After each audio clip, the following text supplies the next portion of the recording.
உருவாய் அருவாய் உலதாய் இளதாய் மறுவாய் மலராய் மணியாய் ஒளியாய் கருவாய் உயிராய் கதியாய் விதியாய் குருவாய் வருவாய் அருள்வாய் குகனே. ஸ்ரீ குபேரன் டிவி நேயர்களுக்கு இனிய வணக்கங்கள். வணக்கம் கடகம் ராசி நண்பர்களே. 4ஆம் தேதி மே மாதத்திலிருந்து 10ஆம் தேதி மே மாதம் வரை உள்ள இந்த காலகட்டங்களிலே உங்கள் ராசிநாதனான சந்திர பகவான் அவிட்ட நட்சத்திரத்திலிருந்து விருச்சிக ராசியில் நுழைந்து மகர ராசியில் இருக்கக்கூடிய அவிட்ட நட்சத்திரம் வரை செல்கிறார். விருச்சிக ராசியிலே அனுஷ நட்சத்திரத்திலிருந்து இந்த பயணம் தொடங்குகிறது. இப்படி இவருடைய பயணத்தினாலே உங்களுக்கு லாபங்கள் பெருகும்.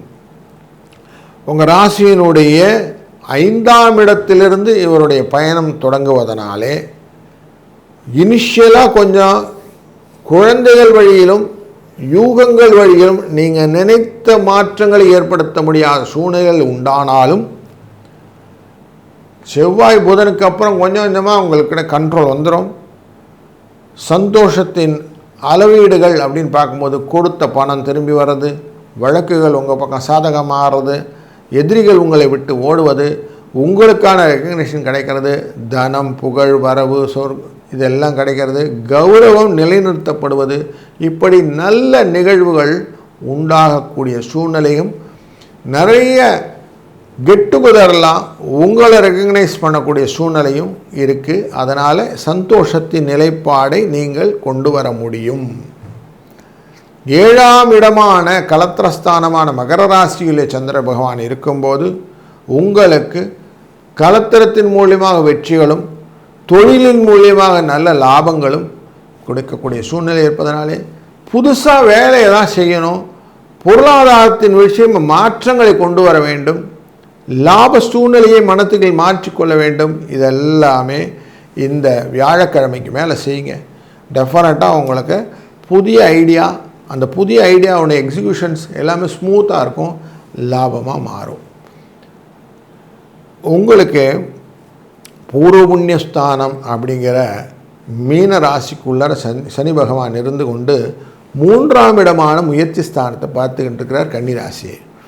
அதனால் நீங்கள் செய்ய வேண்டிய காரியங்களில் எக்ஸ்ட்ரா கேரோடு செய்யும்போது பூர்வ புண்ணியத்தின் அடிப்படையில் சொத்துக்களில் இருந்த பிரச்சனைகள் சால்வ் ஆகி உங்களுக்கு அந்த பணம் வந்து சேர்ந்துவிடும். தெய்வீக அருள், தெய்வத்தின் அருள் தொடர்ந்து இருப்பதற்கு அபிஷேக ஆராதனைகள் செய்வது நல்லது.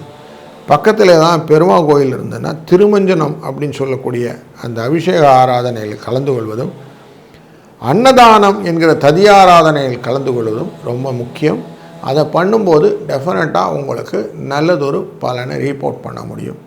அதுபோல் 5ஆம் தேதி சங்கடஹர சதுர்த்தி என்கிற சங்கடங்களை களைவதற்கான விநாயகப் பெருமானின் இந்த நாளிலே அவசியம் விநாயகப் பெருமானை வழிபடுவதும், விநாயகருக்கு காலையிலே விரதம் இருந்துடுங்க, நல்ல விநாயகரை வழிபடுங்க, சாயங்கால வேளையில் அருகம்புல் சாத்துங்க, அர்ச்சனை பண்ணுங்க, ஒரு 11 சுற்றி 2 நெய் விளக்கை போட்டு நமஸ்காரத்தை பண்ணி கடன் ஒழிவதற்கு கடனை கொஞ்சமான அடைங்க. அப்போது மலை போல் இருந்த கடலும் பனி போல் விளங்கிவிடும் என்கிற வார்த்தைக்கு பலனை நீங்கள் கண்கூடாக காண்பீர்கள். இதுவுமே நீங்கள் தைரியமாக பண்ணலாம்.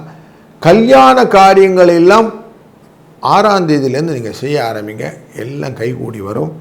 நல்ல மாற்றங்களும் ஏற்றங்களும் உங்களுக்காக காத்திருக்கின்றன என்பது இந்த வாரத்திலே நீங்கள் புரிந்து கொள்ளுங்கள்.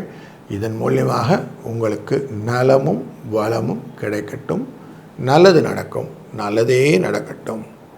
வாழ்க வளத்துடன். ஸ்ரீ குபேரன் டிவியை பார்த்தமைக்கு நன்றிகள். மேலும் இது போன்ற தகவல்களை தெரிந்து கொள்ள ஸ்ரீ குபேரன் டிவியை சப்ஸ்கிரைப் செய்யுங்கள். மறக்காமல் பெல் ஐக்கானை கிளிக் செய்யுங்கள்.